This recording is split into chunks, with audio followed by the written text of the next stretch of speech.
Buen día, estimados estudiantes de la Universidad Rural. Bienvenidos al curso de Derecho Mercantil 1. Vamos a iniciar con nuestra clase.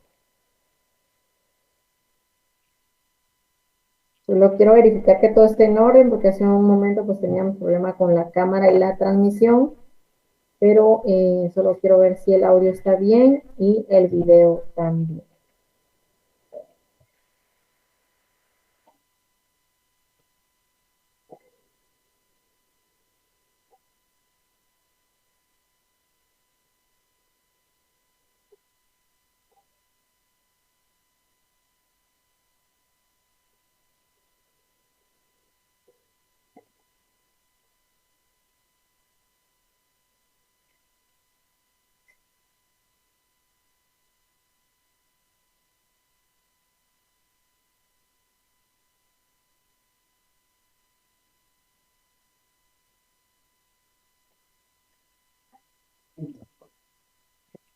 Bueno, acá dice María Elena, uno empieza, Lely se acaba de empezar. Bueno, espero que todo esté en orden al momento de la presentación y el sonido, ¿verdad? Muchas veces es cuestión del internet, problemas de conexión, problemas de plataforma. Entonces, una disculpa por todos los inconvenientes que se van dando en cada una de las clases, pero aparentemente en la presente todo está bien. Así que vamos a iniciar con nuestra clase del día de hoy.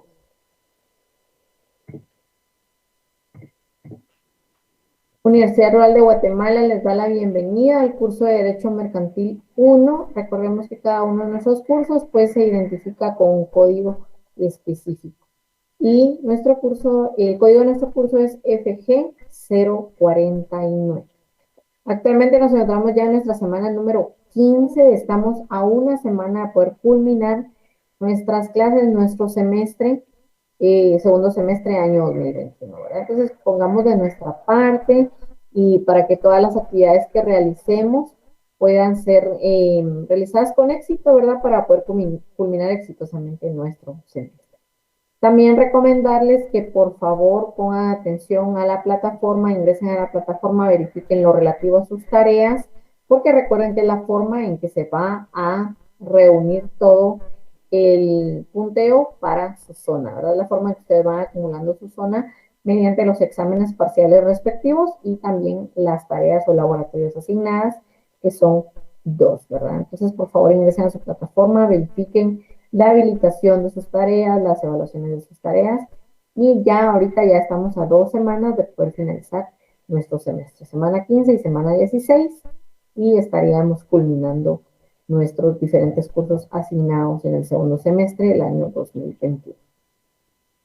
La semana pasada iniciamos con el tema de lo que son los auxiliares de comercio. Si ustedes lo recuerdan, estuvimos viendo lo que era pues los agentes, los distribuidores, los representantes, entre otros. El día de hoy continuaremos con el tema relacionado con los auxiliares de comercio, con la salvedad de que el día de hoy pues vamos a conocer lo que son los corredores y los comisionistas, ¿verdad? Que eso lo escuchamos muchas veces, esas terminologías. Mucho gusto, María Elena, si ya estamos en línea. Recordemos, ¿verdad? Que al principio, pues yo he recibido algunas quejas o algunos comentarios negativos de algunos compañeros por no iniciar puntualmente. La cuestión es que creo que todos tienen asignados algún curso anterior y al momento de ver sus preguntas, quedarse con las dudas o comentarios dentro de los diferentes chats, pues van transcurriendo 1, 2, 3 minutos, ¿verdad? Entonces nosotros damos un tiempo para que puedan ingresar a el curso que sigue. Entonces por eso es que normalmente iniciamos con 4 o 5 minutos después de la hora en que deberíamos de iniciar. Gracias a los que comprenden esa situación y a los que aún no la comprenden, pues mil disculpas, pero es así como hemos estado trabajando. Entonces, los que ya están en línea, bienvenidos. Y hablábamos, ¿verdad?, de los auxiliares de comercio, que mencionamos ya algunos de los que tuvimos a bien ver la semana pasada, y el día de hoy pues vamos a continuar con el tema de auxiliares de comercio, específicamente con lo que son los corredores y los comisionistas. Les saluda Jacqueline Etelvina Palacios. Es un gusto para mí poder estar con ustedes en esta clase de la semana número 15 dentro del curso de Derecho Mercantil. Así que vamos a iniciar con el objetivo de nuestra clase. Y el objetivo de hoy, pues, es que el estudiante, siempre va a ser el mismo objetivo, ¿verdad? Necesitamos analizar la legislación comercial o la legislación mercantil guatemalteca. Entonces, nuestro objetivo de cada una de las clases es que el estudiante pueda analizar, pueda entender y también aplicar la legislación del Código de Comercio referente a los auxiliares de comercio, que en este caso o el día de hoy vamos a conocer lo que son los corredores y los comisionistas. Entonces vamos a entrar de lleno ya a nuestra clase correspondiente. Ahí en la pantalla ustedes pueden ver una definición de lo que son los corredores y nos establece la diapositiva que los corredores van a ser aquellas personas que en forma independiente y habitual se dedica a poner en contacto a los interesados en la conclusión de un negocio, sin estar ligado a ninguna de las partes por relaciones de colaboración, dependencia o representación. Esto lo encontramos regulado en el artículo 292 del Código de Comercio. Luego vamos a encontrar las obligaciones de los corredores en el artículo 295 y las previsiones en el artículo 296 del Código de Comercio. Es importante mencionar que todo lo relacionado a los corredores en calidad de auxiliares de comercio o auxiliares del comerciante lo vamos a encontrar regulado del artículo 292 al artículo 301 de nuestro Código de Comercio. Entonces, nuevamente, va a requerirles que los que tienen su Código de Comercio físico o quienes lo tienen digital puedan proyectarlo en su pantalla para tener una buena visibilidad y el análisis correcto del mismo. Quienes no lo tienen a mano, pues ya saben que nosotros nos encargamos de poder proyectar este código y que ustedes puedan llevar la lectura junto con la docente. Entonces vamos a concluir o hacer un análisis sobre lo que son los corredores y vamos a decir que los corredores pues es aquel auxiliar de comercio que se encuentra regulado entre los artículos 292 a 301 del Código de Comercio y este es un auxiliar que se caracteriza por tener ciertos elementos. Y dentro de estos elementos vamos a decir que actúa en forma independiente, también tiene su propia empresa y habitualmente funciona por propio impulso y por previa autorización e inscripción en el registro mercantil. Recordemos que cuando hablábamos, ¿verdad?, de que el factoraje, por ejemplo, se otorgaba por medio de un mandato con representación, por medio de un nombramiento o por medio de un contrato de trabajo escrito, todas estas documentaciones y todas estas calidades que se le otorgaban a una persona debían de inscribirse en el registro mercantil. Pues los corredores no es una excepción, pues esta calidad que se le otorga a esta persona que trabaja de forma independiente y habitual, pues también debe ser inscrito en el registro mercantil. Y también es importante que los corredores, todas aquellas actividades y los servicios y funciones que realizan los corredores, pues van a proceder o devienen de un contrato entre un corredor y un particular, conocido como contrato de corretaje. La función del corredor, pues, es que, o consiste en que este va a contactar a algunas partes que estén interesadas en llevar a cabo la celebración de un negocio, sin estar ligado, ¿verdad? Como lo indicábamos ahí, sin estar ligado a ninguna de las partes por alguna relación de colaboración, por alguna relación de dependencia o alguna relación de representación, sino que él actúa independientemente una vez se le haya otorgado ya la calidad de corredor en el registro mercantil para poder ir contactando a las diferentes personas que están interesadas en concretar un negocio con otra, ¿verdad? Por la forma en que está redactada el régimen jurídico del corredor, vamos a decir que no siempre va a ser un auxiliar del comerciante, ¿verdad? Porque la ley no dice si las partes que están contactadas deben ser comerciantes o no, ¿verdad? Sino que nos habla de que pueden ser particulares y que también todos los negocios que se van a realizar por parte de este corredor no siempre van a ser aquellas actividades o negocios mercantiles. Pero el contexto general de la ley, que la vamos a proyectar en un momento, se deduce que su actuación está dentro de la actividad comercial. Sin embargo, hemos escuchado, hemos visto, no sé si ustedes han visto aquella película muy famosa de En Busca de la Felicidad, donde el actor principal es Will Smith, ¿verdad? En esta, nosotros nos damos cuenta cómo es la actividad de un corredor de bolsa, es decir, que ellos buscan a muchas personas que son, que tienen recursos económicos para poderlos invertir, ¿verdad? Y el trabajo de los corredores es poder llamar, poder contactar, poder concertar citas para poder llevar a cabo algunos negocios y que esta empresa en particular pueda encargarse de que los mismos se celebren y obtener pues una ganancia de los mismos, ¿verdad? Entonces, sin embargo, en la práctica se dan los llamados corredores de bienes raíces que ponen en contacto también a contratantes de bienes inmuebles, los que su forma de llevar a cabo sus actividades o traficar son de dominio de comercio, ¿verdad? Entonces hay corredores de bienes inmuebles, hay corredores de bolsa y hay diferentes denominaciones que se le van a otorgar a los corredores.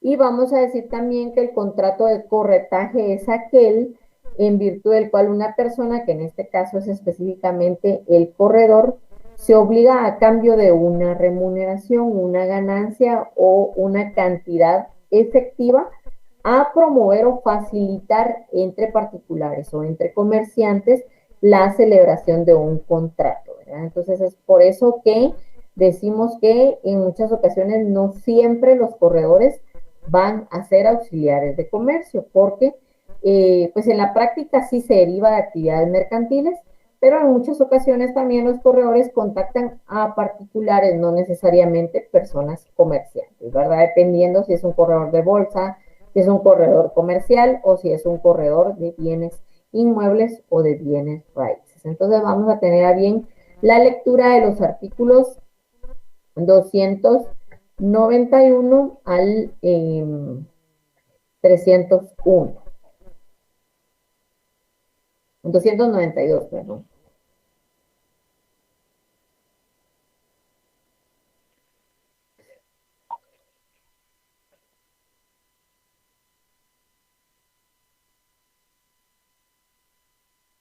Michael José Canel Machán nos está solicitando mediante el grupo que puedan compartirle el código de comercio que estamos utilizando. Entonces le voy a suplicar a algún compañero que por favor lo tenga a la mano, pueda compartirlo en el grupo, ya que amablemente al inicio de la clase, pues eh, lamentablemente estábamos utilizando uno que no tenía las actualizaciones, ¿verdad? No tenía las derogaciones, no tenía las reformas respectivas, pero uno de los compañeros que se encuentra asignado a nuestro curso amablemente nos compartió este. Entonces es acá donde nosotros nos hemos estado basando en todos los temas relacionados dentro del curso para que ustedes también tengan el mismo código. Entonces les suplico a los compañeros, por favor, que se encuentren conectados, puedan compartir con en el grupo de Telegram este código. Como mencionaba la compañera anteriormente, pues una compañera, el código ya se encuentra dentro del grupo y en muchas ocasiones no lo buscamos, pero es importante ver que algunos compañeros se han incorporado posteriormente al grupo, entonces yo desconozco si todo el material que se encuentra dentro del grupo también lo pueden ver las personas que se incorporan posteriormente al mismo. Entonces les suplico ahí, por favor, que alguien pueda compartir el código de comercio respectivo. Muchas gracias.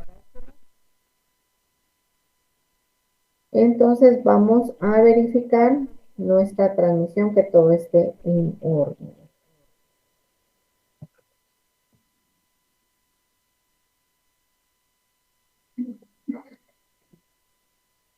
Ahí está todo en orden, entonces nos vamos directamente al artículo 291. Y encontramos, perdón, es 292. Acá en el 292 encontramos nuestro capítulo 3 y dice corredores. Artículo 92, corredor. Es corredor el que forma parte independiente o quien en forma independiente y habitual se dedica a poner en contacto a los interesados en la conclusión de un negocio, sin estar ligado a ninguna de las partes por relaciones. Ay, perdonen, lo voy a ampliar porque no se los había ampliado, disculpen ustedes. Bueno, entonces decíamos que artículo 292, corredor. Es un corredor el que en forma independiente y habitual se dedica a poner en contacto a los interesados en la conclusión de un negocio, sin estar ligado a ninguna de las partes por relaciones de colaboración, dependencia o representación, ¿verdad? Es un intermediario, pero no está ligado a ninguna de las dos partes. Y luego en el siguiente párrafo dice, sin embargo, los preceptos contenidos en este capítulo no son aplicables a la actividad relacionada con la colocación de pólizas de seguros y fianzas que se normará por la legislación específica, ¿verdad? Entonces acá todas esas personas que se encargan de la colocación de algunas pólizas de seguro o algunas fianzas deberán regularse esas actividades por medio de la legislación específica o la ley especial. ¿De acuerdo? Entonces ya sabemos que el corredor es aquella persona que tiene diferentes características o que deben de surgir los elementos específicos para considerársele como tal, ¿verdad? Que es independiente, que su actividad es habitual, que lo hace constantemente y que no está ligado con ninguna de las partes, ¿verdad? Y también mencionar que existen corredores que también no son auxiliares de comercio. Luego en el artículo 293 encontramos lo que es la autorización y dice, para poder ejercer como corredor es indispensable tener autorización legal, la que el interesado deberá obtener de acuerdo con los que establezca el reglamento respectivo. Solamente los corredores autorizados tendrán derecho de corretaje, como lo indicamos, ¿verdad? El contrato de corretaje, por sus servicios y gozarán de los demás derechos y ventajas que la ley otorga a los corredores. Entonces debe existir legalmente la inscripción de estos ante el registro mercantil para que sea una actividad legal, ¿verdad? Y que puedan hacer uso de sus derechos y también de poder contraer las diferentes obligaciones derivadas de esa intermediación que hay entre el corredor y las partes interesadas para poder concretar un negocio. Luego en el artículo 294 encontramos lo que es la libre intervención. Dice,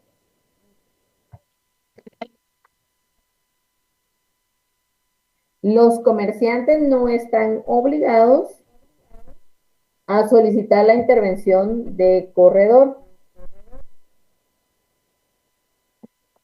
para la celebración de sus contratos. Cuando ocuparen como tal a una persona que no está autorizada, esta queda sujeta a las disposiciones que comprenden a los corredores autorizados, sin perjuicio de las responsabilidades penales. Bueno, tengamos nuevamente la lectura para poder comprender e interpretar este artículo. Los comerciantes no están obligados a solicitar la intervención de corredor para la celebración de sus contratos. Recordemos que dentro de los auxiliares de comercio, pues teníamos los de factoraje, teníamos los de representación, los de distribución, los dependientes viajeros.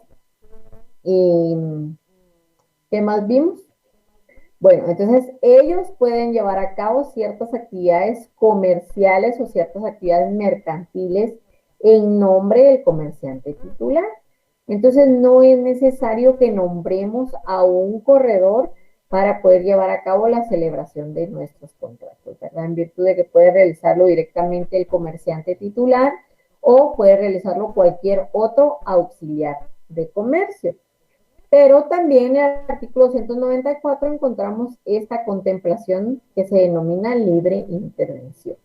Y dice cuando ocuparen como tal, o es decir, cuando necesiten o lleven a cabo esta actividad de la celebración de sus contratos mediante una persona que no está autorizada, esta queda sujeta a las disposiciones que comprenden a los corredores autorizados, es decir, que si él está desempeñando esa función mercantil o esa actividad, tiene que cumplir con todo lo relacionado a los corredores, pero después las consecuencias pueden deducirse algunas responsabilidades penales, ¿verdad? A eso se refiere la libre intervención.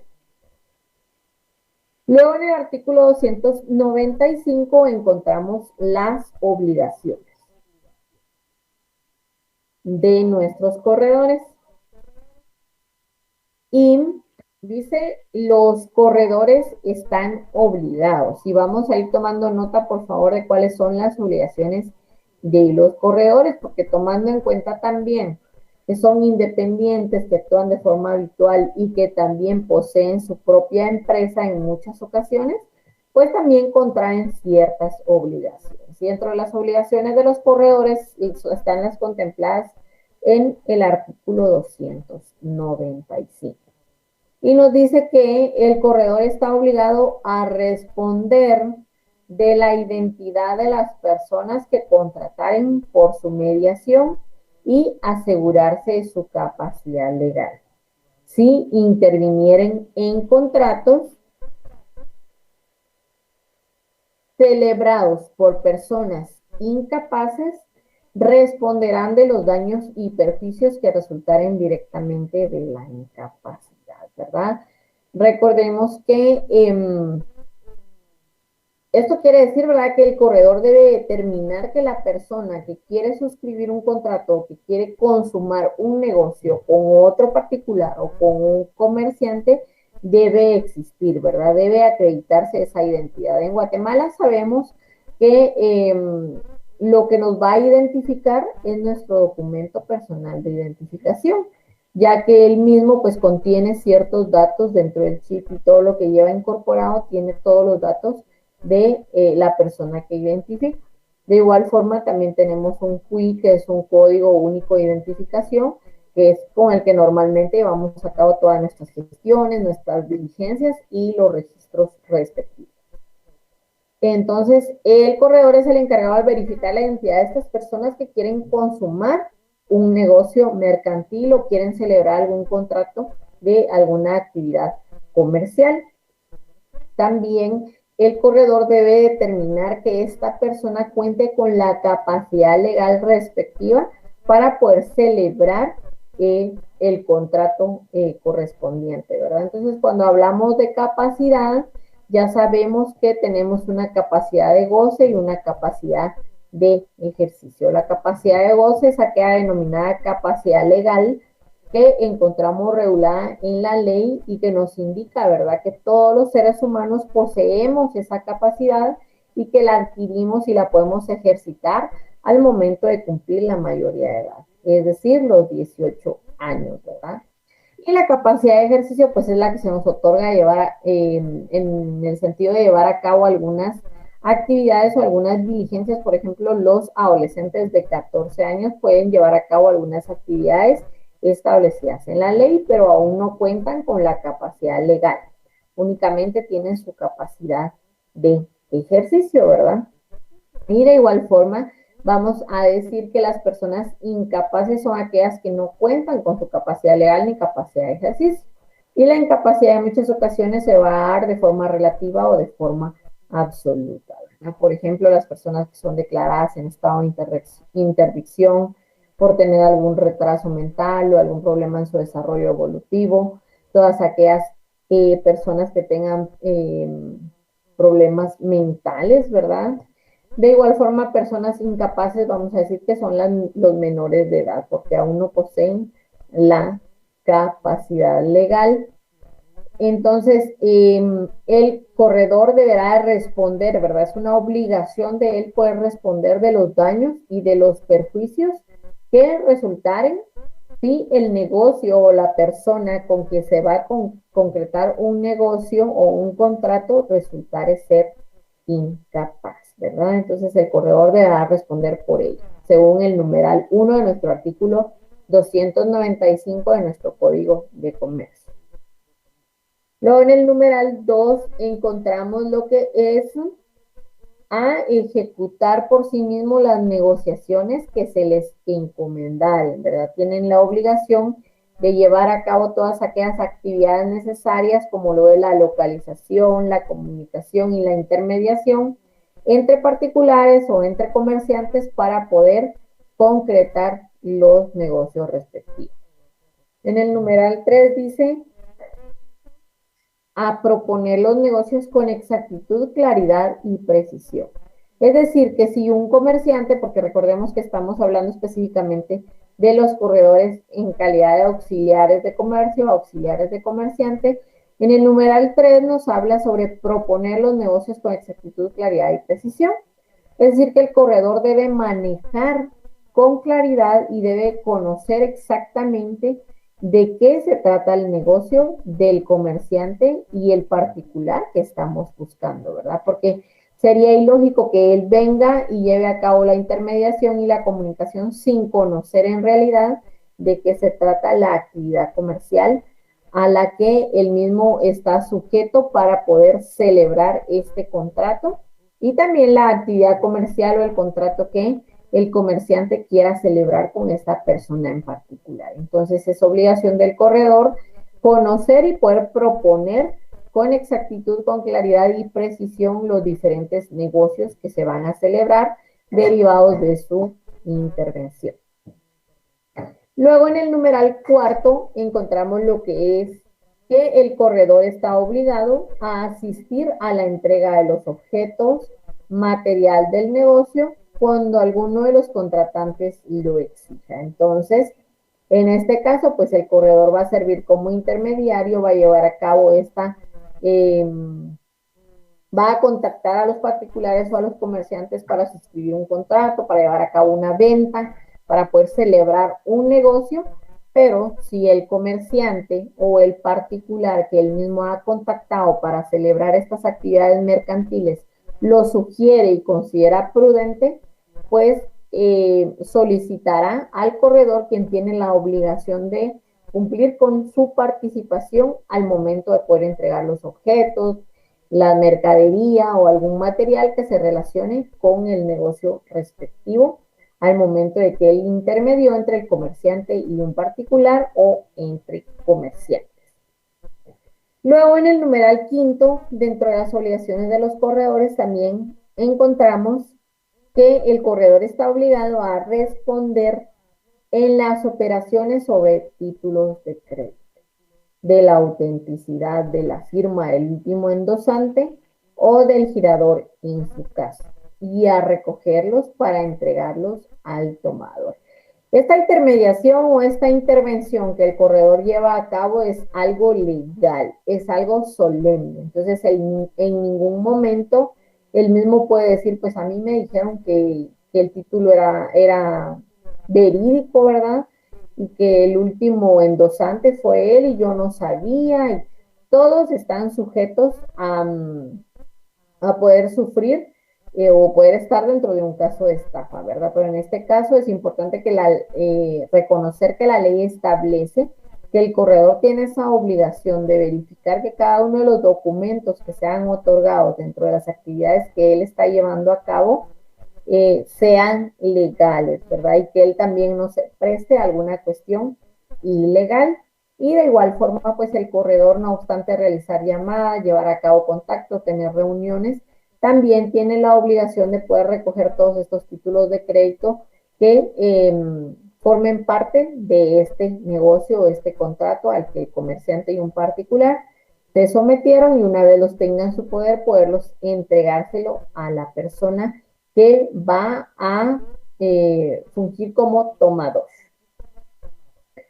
Luego en el numeral sexto, dentro de las obligaciones también del corredor, encontramos lo que es que él mismo tiene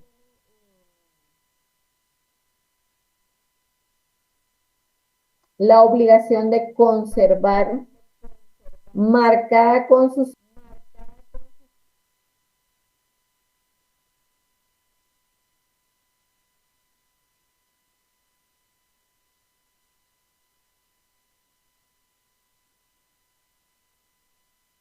muebles, si son bienes muebles, si son valores, si son mercaderías. Entonces, así es como el corredor tiene la obligación de marcar con su sello y con los de los contratantes mientras el comprador no la reciba a su satisfacción. Una muestra de las mercaderías siempre que la operación se hubiera hecho sobre muebles. Entonces, esto va a ser dentro de un caso especial, ¿verdad? Porque en la mayoría de ocasiones, pues los negocios se van a llevar a cabo, se va a celebrar el contrato y va a ser pago contra entrega como normalmente se realiza, ¿verdad? Pero este va a ser un caso especial si pues la negociación o la operación se hiciera sobre muestras. En el numeral séptimo dice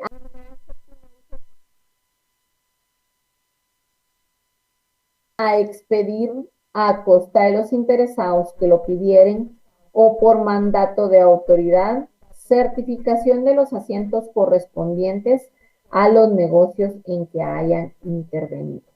Dependiendo del negocio, pues el corredor tiene la obligación de poder otorgar una certificación donde conste cómo fue que se celebró el negocio, ¿verdad? Sobre qué objeto fue que se celebró el mismo y también podrá hacer constar ahí el tiempo que se llevó, la cantidad de negocios que el mismo ha celebrado.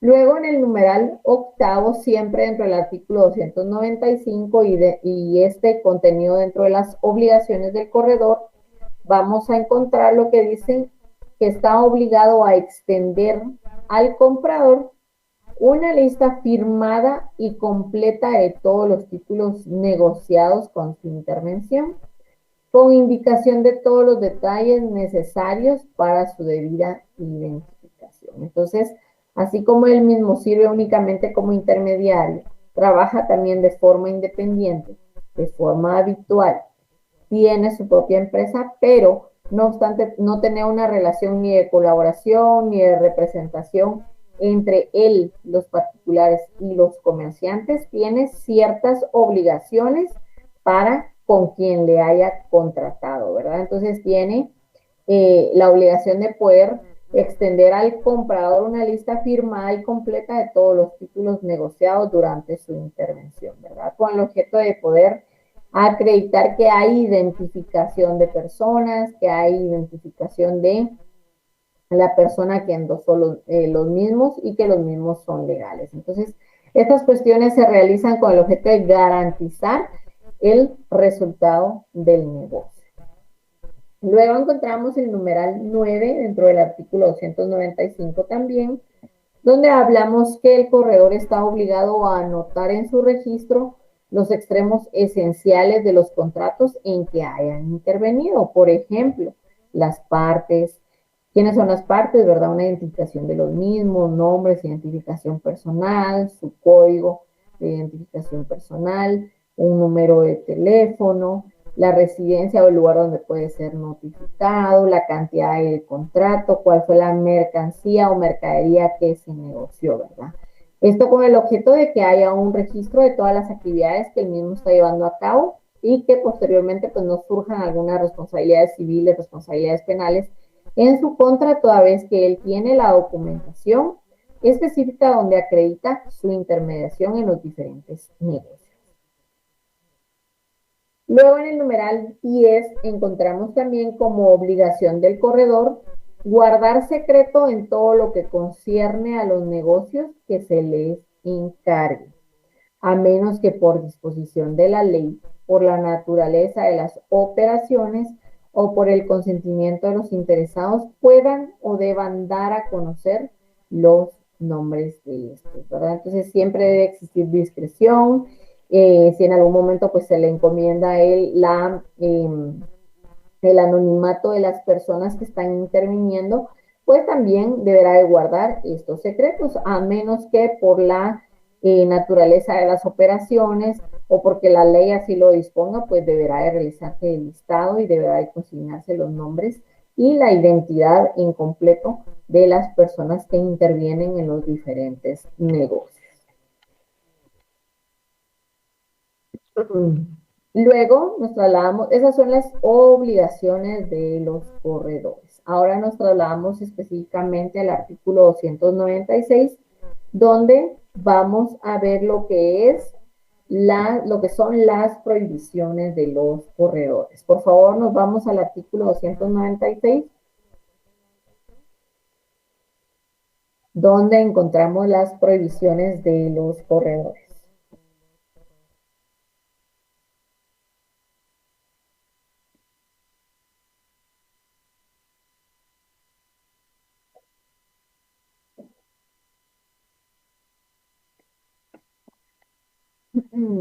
Solo quiero verificar que nuestra clase se esté grabando correctamente. Sí, así es. Muy bien. Entonces nos vamos directamente al artículo 296 sobre las prohibiciones de los corredores. Se prohíbe a los corredores, número 1, ejecutar negocios mercantiles por su cuenta o tomar interés en ellos bajo nombre propio o ajeno, directa o indirectamente, ¿verdad? Eso quiere decir que los corredores en ningún momento pueden interesarse por un negocio con el objeto de recibir un beneficio personal, porque recordemos que al momento de que el mismo inicia su intermediación, pues el mismo va a recibir una remuneración por llevar a cabo ese tipo de negociaciones. Entonces no debe por qué involucrarse él o tenerse como beneficiario dentro de las negociaciones que va a llevar a cabo entre un comerciante y un particular o varios comerciantes.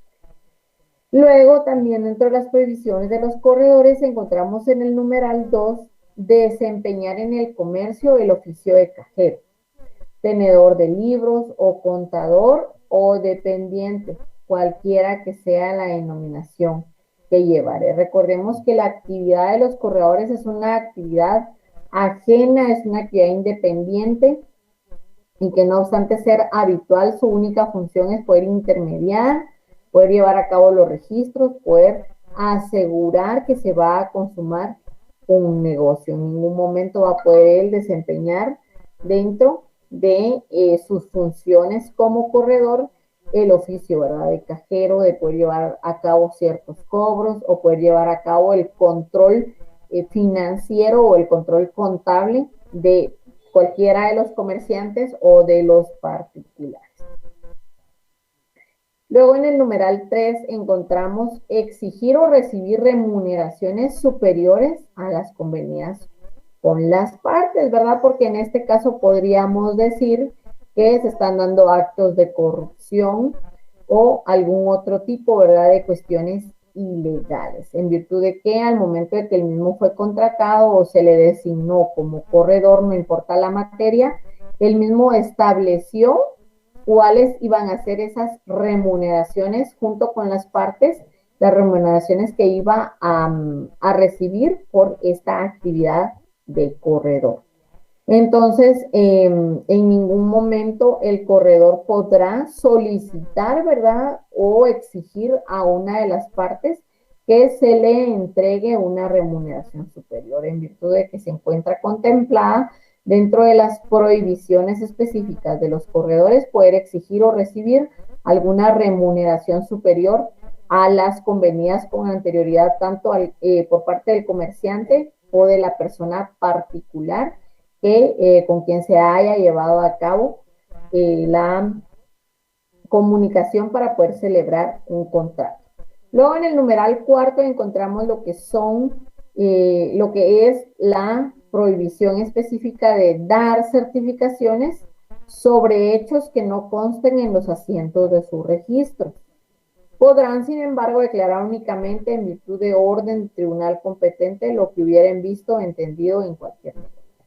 Si un corredor lleva a cabo una intermediación para poder consumar un negocio específico o un contrato comercial o mercantil, pero él mismo omite consignarlo dentro de sus registros, en ningún momento él podrá extender alguna certificación, aunque sí se haya celebrado el negocio o el contrato, pero no esté consignado dentro de los asientos de su registro, no podrá extender certificación alguna donde haga constar esos hechos que, no obstante ser ciertos, no se encuentran debidamente registrados. Pero también podemos decir que el corredor puede declarar en virtud de que algún tribunal esté requiriendo esa declaración y que el mismo le consten ciertos hechos, ¿verdad? Pero que los mismos no están en sus asientos, ¿verdad? Por eso dice, podrán sin embargo declarar únicamente en virtud de orden de tribunal competente lo que hubieren visto o entendido en cualquier negocio, ¿verdad? Me imagino que esta circunstancia se deriva de que hubo algún hecho ilícito o algún acto ilícito y algún tribunal está investigando, averiguando si existe algún culpable, si realmente se puede considerar como un hecho delictivo, y para ello pues solicita la declaración específica de un corredor quien estuvo en medio de ciertas negociaciones, desconociendo que podría tener un fin ilícito. Luego en el artículo 297 encontramos los libros de los corredores, porque ya con anterioridad hemos estado viendo que los asientos, que en su registro, pero ahora en el artículo 297 encontramos contemplado lo que son los libros de los corredores.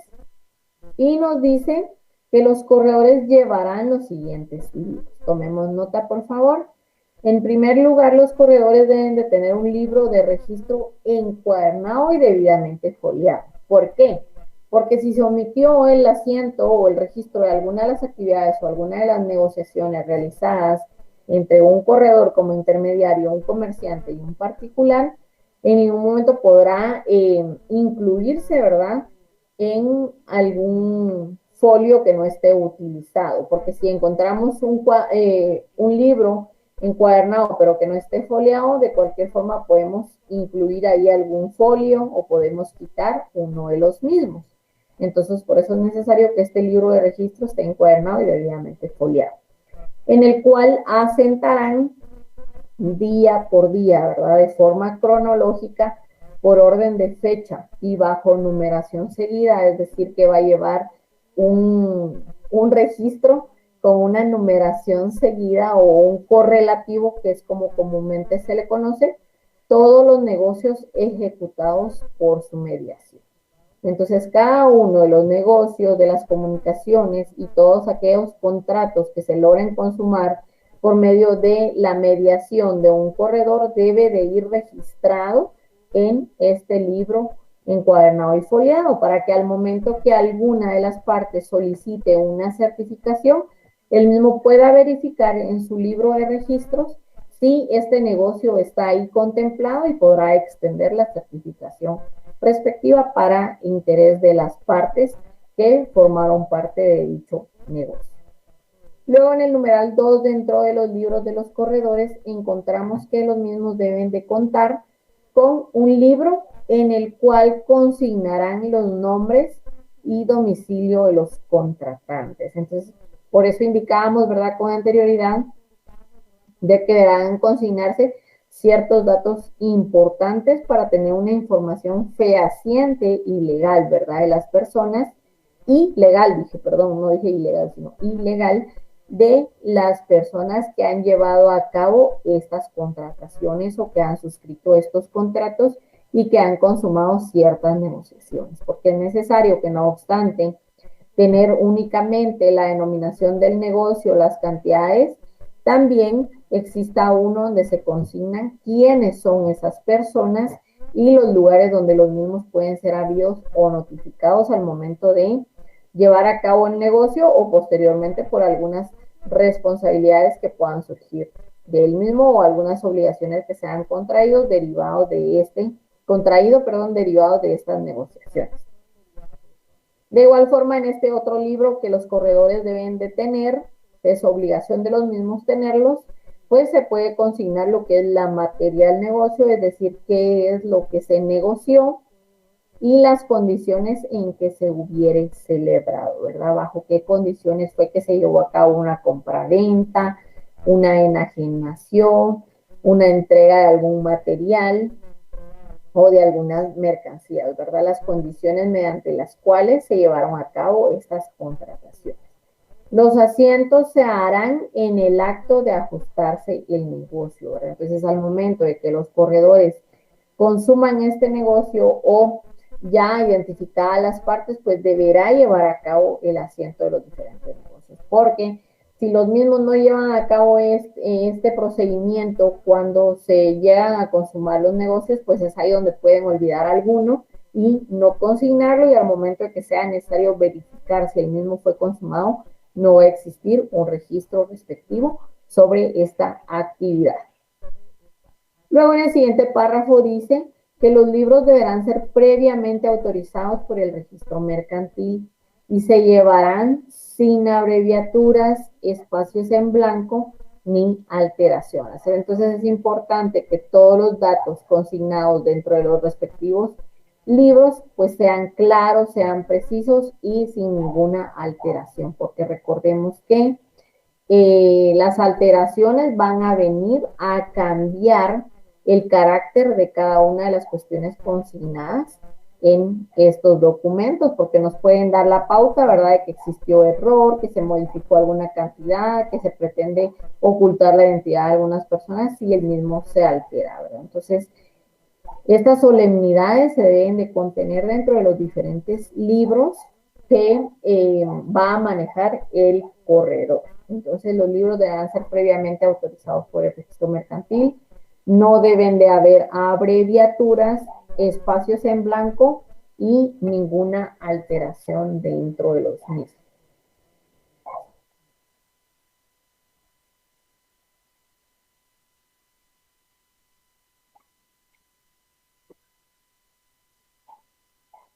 Muy bien.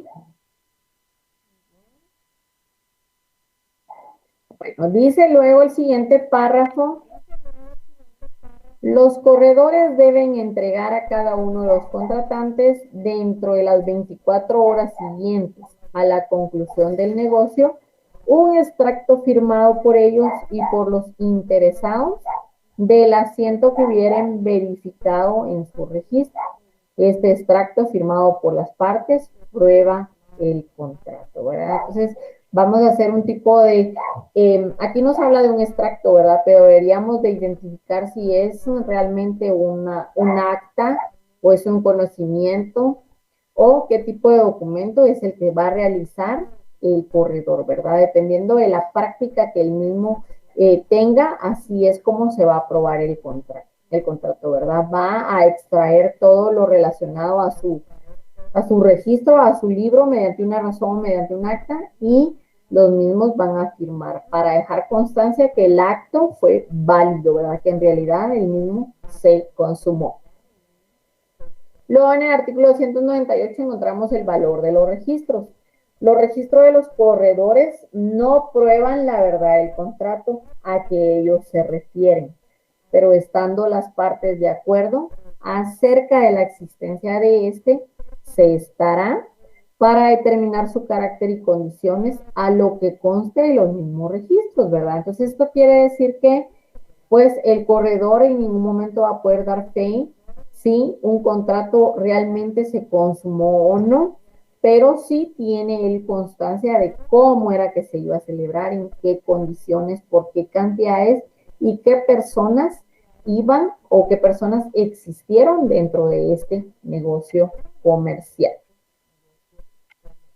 Luego nos encontramos con el artículo 299 que habla de la exhibición de los libros.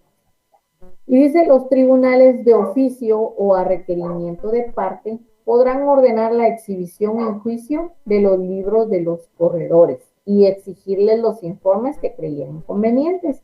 Es por ello que estos libros pues deben de estar registrados en el registro mercantil, debidamente autorizados, No deben de haber abreviaturas, espacios en blanco ni ninguna alteración, toda vez que pueden ser utilizados como alguna exhibición de documentos dentro de algún proceso donde se esté vulnerando los derechos de alguna persona. Es por eso que los órganos jurisdiccionales podrán en cualquier momento solicitar que los corredores exhiban estos libros y también que puedan realizar algunos informes que se crean convenientes. Luego en el artículo 300 encontramos lo que es contratante no nombrado. El corredor podrá reservarse el nombre de un contratante frente al otro, pero responderá personalmente de la celebración y del cumplimiento del contrato. Es decir, que si alguna de las partes solicita su anonimato ante el corredor y ante el otro comerciante o ante el otro particular, pues el corredor mantendrá el anonimato del mismo, pero si algo sale mal dentro de la negociación, el corredor deberá de responder por estas situaciones, estas responsabilidades, estas obligaciones que se adquieran de este negocio mal practicado o mal realizado, toda vez que estuvo anuente al anonimato de su otro cliente o del otro interesado. Si después de la conclusión del contrato el nombre que el corredor se hubiera reservado se diera a conocer, cada uno de los contratantes podrá dirigir su acción directamente contra el otro sin perjuicio de la responsabilidad del corredor. Es decir, que una vez consumado el negocio, sale a la luz los nombres de los contratantes y hubiera alguna obligación o algún derecho que hacer valer derivado del negocio, pues cada uno de ellos deberán de repercutir o podrán repercutir en contra de la persona que ya fue identificada y pues no se tendrá ningún perjuicio en contra de la responsabilidad del corredor. Luego encontramos en el artículo 301 lo que es específicamente el contrato de corretaje. Y dice, en virtud del contrato de corretaje, una o más partes interesadas en la conclusión de un negocio se obligan a pagar al corredor el corretaje y el negocio se concluye por efecto de su intervención. Entonces el contrato de corretaje no es más que aquel convenio en el que al que llegan tanto el corredor como los comerciantes o los particulares de los cuales él ha sido mediador, ¿verdad? Entonces este contrato de corretaje es donde se establece la remuneración que el corredor va a recibir y de qué forma y bajo qué condiciones se va a llevar a cabo esta intermediación. Luego en el siguiente párrafo dice, siempre que entre el corredor y las partes del negocio concluido, por efecto de su intervención, no se hubiera determinado la parte a cuyo cargo esté el pago del corretaje, deberá pagarlo la parte que haya encargado primero al corredor. Es decir, que si yo como comerciante busco un corredor para poder llevar a cabo un contrato o poder consumar un negocio, aunque existiese un contrato de corretaje, pero no se hubiese establecido quién va a llevar a cabo el pago, entonces la primera persona que solicitó los servicios o solicitó la intermediación del corredor será el encargado de poder remunerar la labor que él mismo ha realizado. Si el negocio se ha concluido por efecto de la intervención de varios corredores, cada uno de ellos tiene derecho a una parte del corretaje. Es decir, que si el contrato de corretaje se llevó a cabo o se celebró entre varios corredores, en virtud de que el negocio era muy complejo o debía ser complementado, entonces los diferentes corredores tendrán una parte alícuota o deberá de cobrar equitativamente la remuneración general que se otorguen por las partes. Muy bien. Luego nos vamos a dirigir al artículo 303, pero vamos para el efecto a ver nuestra diapositiva.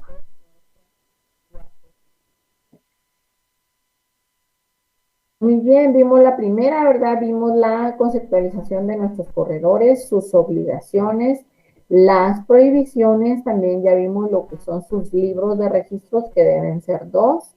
Uno donde se va a consignar, ¿verdad? Se va el registro de cada uno de los negocios, y el otro donde se va a consignar la identificación de las partes y la condición o la materia de la negociación. Y luego en el artículo 301 ya tuvimos ahí en la lectura el contrato de corretaje, donde se establece de qué forma va a desempeñar su labor el corredor, quién le va a remunerar y bajo qué condiciones va a llevar a cabo la intermediación entre comerciantes o entre particulares. Luego en la diapositiva ustedes pueden verificar que encontramos lo que son los comisionistas. Vamos a refrescar un poquito la garganta y ustedes ahí pueden tomar un breve descanso, estírense un poquito para no estar aburridos y muy tensos, y así poder continuar, y ya en un momento vamos a culminar con nuestra clase. Entonces dice comisionistas. Ya tenemos ahí la diapositiva en pantalla en cuanto a la relación o en cuanto al tema de los comisionistas.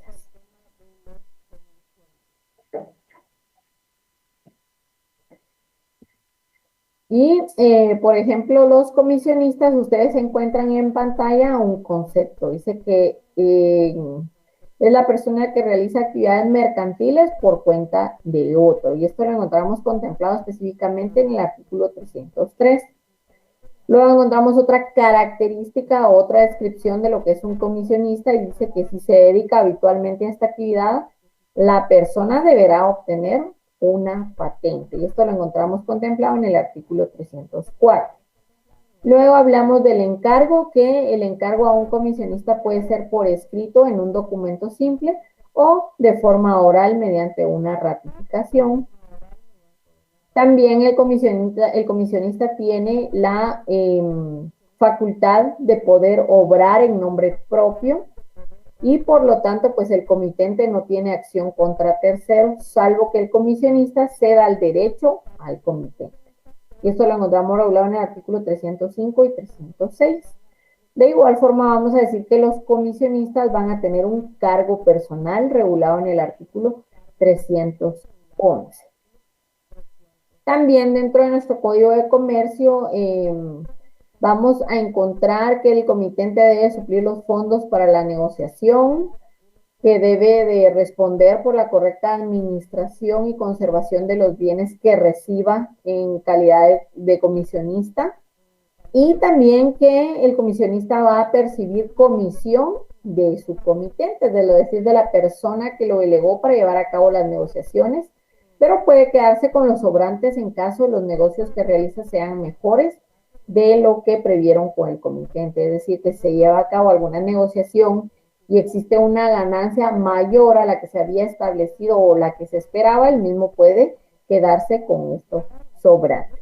Entonces, el tema de los comisionistas, pues vamos a decir que conforme a los artículos del artículo 303 a 331 del Código de Comercio, pues podemos decir que el comisionista es un auxiliar del comerciante cuya función, ya sea ocasional o habitual, es decir, que puede ser muy rara vez o constantemente, consiste en realizar actividades mercantiles por cuenta ajena. La comisión de como su nombre lo indica, ¿verdad? Su nombre es comisionista, o sea que le han delegado diferentes comisiones. Puede provenir de un mandato otorgado en escritura pública o de alguna, ¿cómo les dijera yo? Que se le otorgó esta facultad, ¿verdad? De forma oral o por escrito, ¿verdad? Pero en este último caso, como lo es la cuestión oral o por escrito mediante algún documento sencillo, el comitente deberá ratificar la comisión antes de que se realice el negocio, ¿verdad? Si en algún momento pues se le comisiona para llevar a cabo un negocio mercantil, fue de forma oral previamente a llevar a cabo este negocio o a consumar el negocio, pues el comitente deberá ratificar la facultad que le otorgó a su comisionista.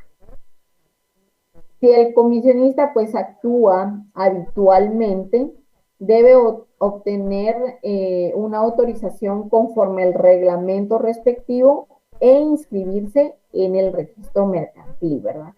Recordemos que estas autorizaciones es para evitar todos esos casos de estafa, estafa especial, o que las personas que se dedican a la actividad mercantil sufran de algunas pérdidas dentro de su patrimonio o dentro de sus actividades contables y financieras, toda vez que ya sabemos que en la actualidad hay muchas personas que se dedican a realizar estos actos ilícitos, ¿verdad? Entonces tanto los corredores como los comisionistas deben de estar inscritos en el registro mercantil derivado del reglamento respectivo. En su actuación, como lo veíamos en nuestra diapositiva, pues el comisionista puede actuar en nombre de un principal o simplemente hacerlo en nombre propio. Si el comisionista actúa en nombre propio, pues la relación jurídica resultante de su actuación no liga al principal, es decir, que toda la responsabilidad al momento de que él actúa en nombre propio va a recaer sobre él mismo, ya que no está actuando en nombre de otra persona. Entonces, en este caso, el comitente pues no tiene ninguna acción contra el tercero, es decir, que al momento de llevar a cabo este negocio mercantil, pues el comitente no tendría ninguna acción contra el tercero, a menos que el comisionista le hiciera una cesión de su titularidad frente al tercero. De igual forma, es importante que digamos que derivado o como consecuencia de la comisión que se le ha otorgado al comisionista, él mismo tiene derecho a una remuneración por parte del comitente, la que se fija al entablar la relación jurídica que se va a constituir entre el comitente y el comisionista. En caso contrario, ¿verdad? Que no se haya determinado esta remuneración, pues se va a determinar conforme a los usos de la plaza en donde se realiza la comisión. Es decir, que esta remuneración que se le va a otorgar al comisionista se va a llevar a cabo, si no se ha predeterminado, conforme las remuneraciones que se le otorgan a otras personas que estén realizando la misma actividad. De igual forma, pues el comisionista tiene derecho a un reembolso de los gastos en que incurra al momento del desempeño de su comisión, es decir, como que el mismo tiene derecho a poder solicitar el pago de sus viáticos si es que el mismo ha realizado algunos viajes, algunas documentaciones, ha pagado algunos trámites específicos al momento de realizar la comisión que le fue asignado, pues el mismo tiene derecho a poder llevar a cabo el cobro de el reembolso de estos gastos que él mismo incurrió al momento de desempeñar su función de comisionista. Entonces nos vamos a ir directamente nuevamente al Código de Comercio y vamos a tener la lectura de lo que es del artículo 303 al artículo 331 con el objeto de poder verificar ahí las facultades y todo lo regulado o lo relacionado con los comisionistas.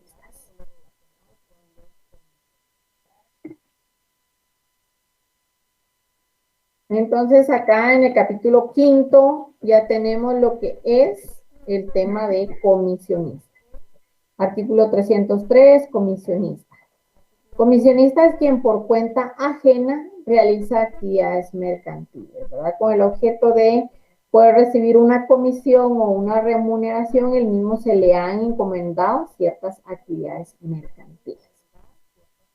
Recordemos que puede actuar en nombre propio o que puede actuar en nombre de un titular. Si lo hace en nombre propio, el mismo responde por todas aquellas responsabilidades, aquellos daños y perjuicios que surjan derivado de la actividad que él realizó.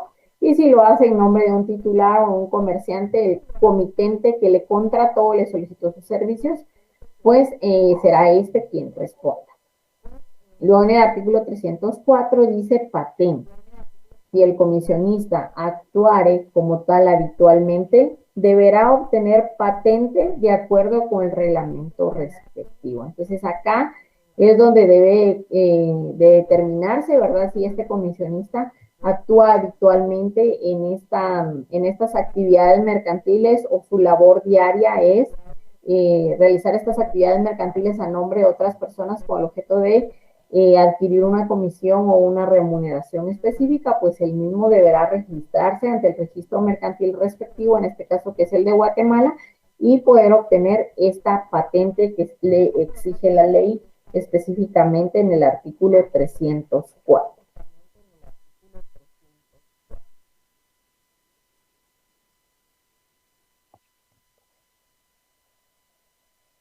Ferdinando López dice, buen día, licenciado, con una pregunta, ¿cuál es la diferencia entre un comisionista y un corredor? Como vimos, pues el corredor es el encargado, es una persona independiente que tiene su propia empresa y que no actúa en representación, ni en nombre propio, ni en nombre de cualquiera de los particulares o de los comerciantes. Únicamente se encarga de llevar a cabo el contacto o poder localizar ciertas personas que tengan interés en poder consumar un negocio o poder llevar a cabo un contrato mercantil o cualquiera que sea la materia.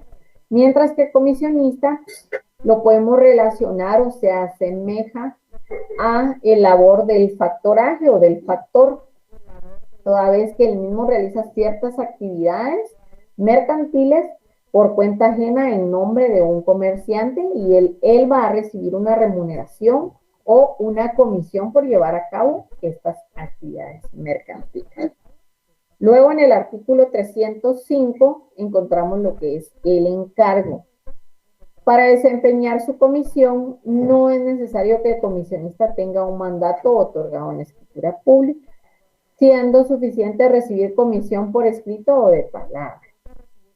Pero cuando haya sido verbal, pues el comitente deberá ratificarlo por escrito antes de que el negocio se haya realizado. Es decir, que cuando surja la necesidad o el comitente tenga esa idea de poder llevar a cabo una actividad mercantil o algún negocio, el mismo puede solicitarle al comisionista que realice esta actividad y él le puede decir qué remuneración le va a otorgar. Pero si fue de palabra, pues una vez ya se haya contactado a la persona con quien se va a llevar a cabo la actividad mercantil, con quien se va a consumar un negocio, pues este comitente, que es el comerciante titular, debe de otorgar esta facultad por escrito o debe de formalizar por escrito esta comisión que se le ha otorgado al comisionista para que el negocio sea válido. Luego en el 306 encontramos lo que es el comisionista obra en nombre propio. El comisionista puede obrar en nombre propio, aunque trate por cuenta de otro, es decir, ¿verdad? Que él puede decir, mire, tengo un negocio, tengo una actividad y la vamos a realizar así, ya está, ¿verdad? Pero realmente él está actuando en nombre de otra persona. Por consiguiente, no tiene obligación de manifestar quién es la persona por cuya cuenta contrata, pero queda obligado directamente hacia las personas con quienes contrata como si el negocio fuera propio. Es decir, que él viene, ofrece, ya sea la mercadería, los servicios, el objeto de la negociación, omite el nombre de la persona que lo comisionó, pero al momento de que existan algunas responsabilidades civiles o penales que sean a consecuencia de esta negociación, algún daño o perjuicio, el mismo irá a responder hacia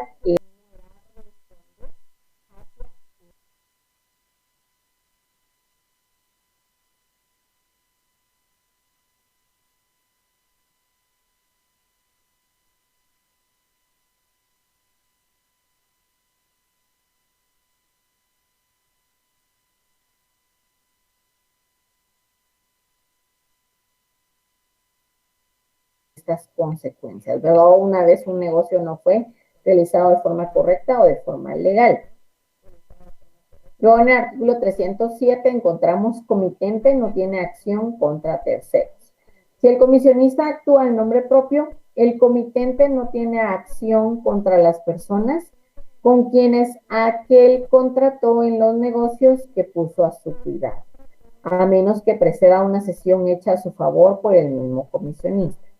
Entonces aquí lo que nos indica, ¿verdad? Que el comitente, la persona que facultó al comisionista, no podrá actuar contra aquellas personas con quienes el comisionista contrató en los negocios que puso a su cuidado, toda vez que era responsabilidad del comisionista que estas actividades tengan una consecuencia legal y sea algo beneficioso para él mismo, para servirle, Ferdinando.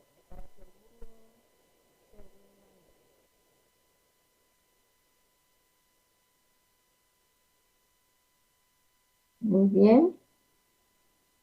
Entonces,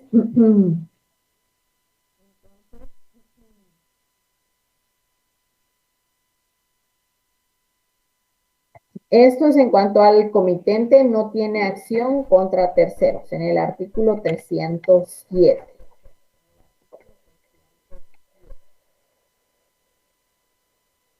Luego en el artículo 308 encontramos la libertad para aceptar o rehusar un encargo. El comisionista tendrá libertad para aceptar o rehusar el encargo que se le haga. Se presumirá aceptado el encargo si el comisionista no comunica al comitente que lo rehúsa dentro del día hábil siguiente a aquel en que recibió la propuesta. Bien, entonces esto quiere decir, ¿verdad?, que el comisionista puede aceptar o no la facultad que le está otorgando un comitente, ¿verdad? Pero este también debe de manifestarlo al día siguiente de que se le asigna la comisión.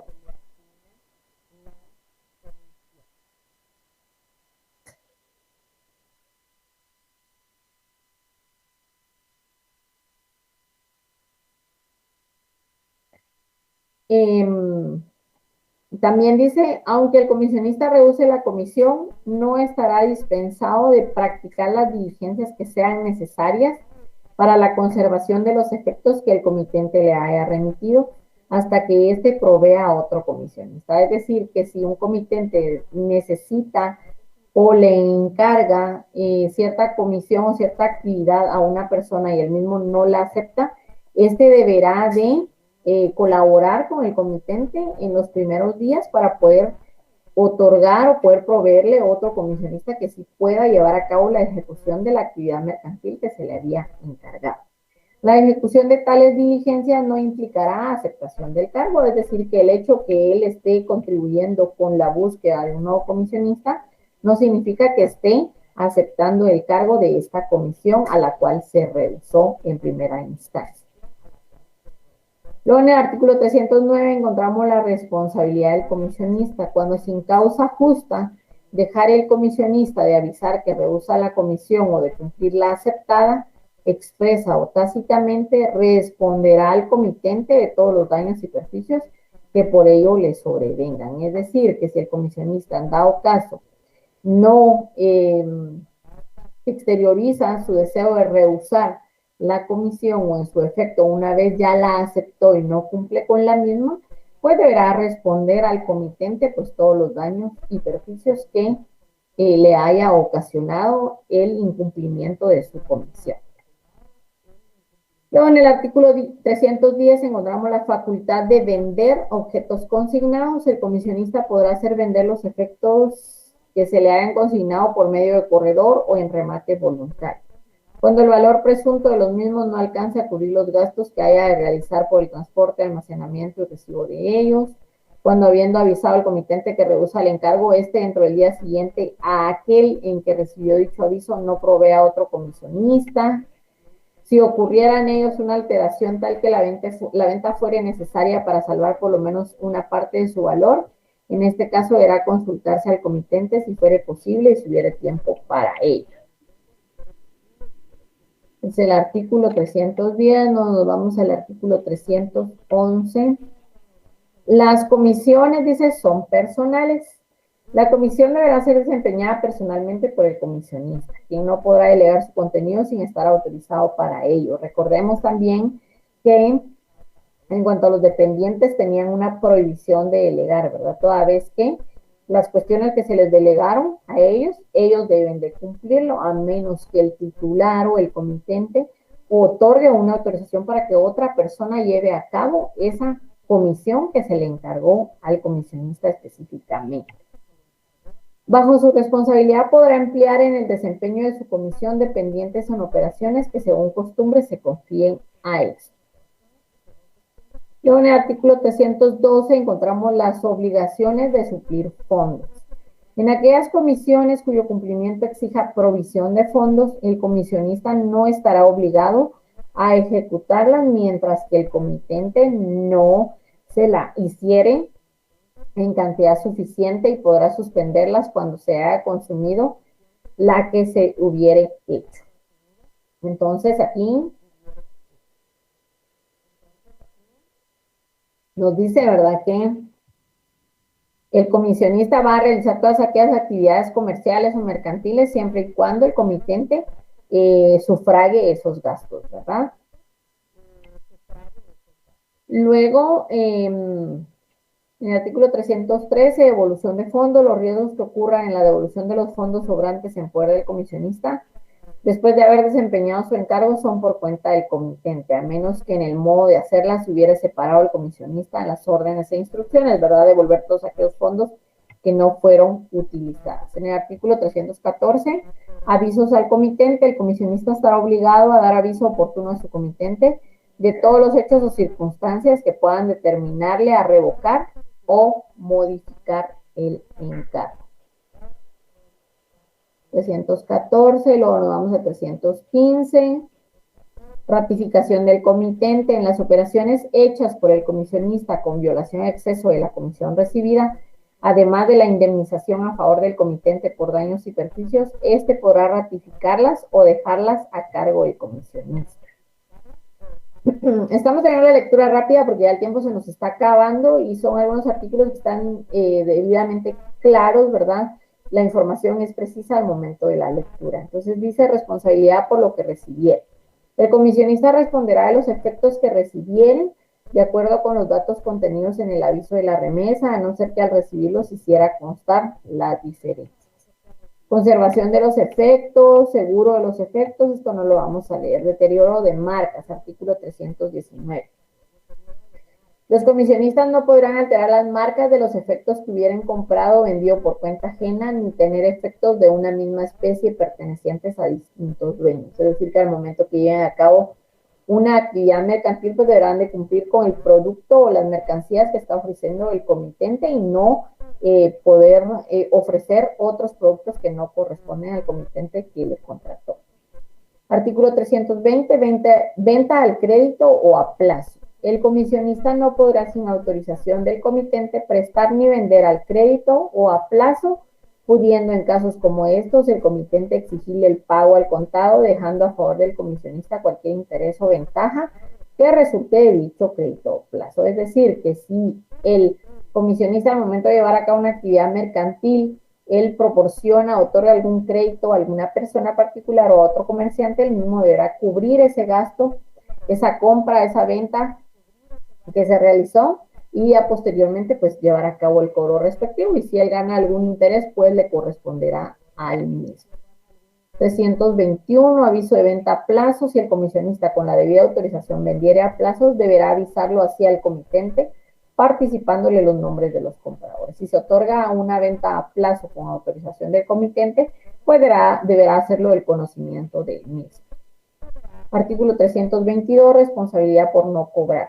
El comisionista que no efectúe el cobro de los créditos de su comitente en las épocas en que deben ser exigidos o no usare los medios legales para conseguir el pago, será responsable de los daños que cause su comitente por su tardanza u omisión, ¿verdad? Entonces, esta comisión que se le otorgó y él mismo no llevó a cabo los cobros, pues tiene la obligación de pagar y después verá él si repercute contra la tercera persona que aún no se le ha cobrado.